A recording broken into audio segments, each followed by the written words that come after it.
ভারতের বাঙালি ডিজাইনার সব্যসাচী মুখার্জি, যিনি বলিউডের ফ্যাশন দুনিয়ায় একটি আলাদা পরিচিতি তৈরি করেছেন। তার ফ্যাশন হাউস 25 বছর পূর্ণ করল। সে উপলক্ষে মুম্বাইতে আয়োজিত হয় এক জাঁকজমকপূর্ণ উদযাপন, যেখানে বসে রীতিমতো তারার মেলা।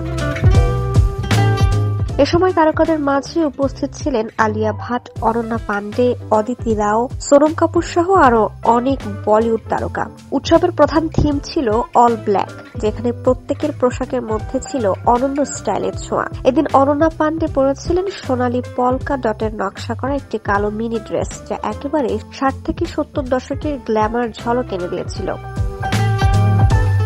আলিয়া ভাট বেছে নিয়েছিলেন একটি কালো শাড়ি। তিনি পরেছিলেন স্লিভলেস শিমারি ব্লাউজের সঙ্গে চুলে পরিপাটি খোপা। ইনস্টাগ্রামে সে ছবিগুলো শেয়ার করেন আলিয়া ভাট। এমন অবতারে আলিয়াকে দেখে রীতিমতো চমকে যায় তার ভক্ত অনুরাগীরা। এছাড়াও অদিতি রাও হায়দারি এদিনের জন্য পরেছিলেন একটি ক্লাসিক কালো আনারকলি, যা তার লুকে রাজকীয় ছাপ এনেছিল।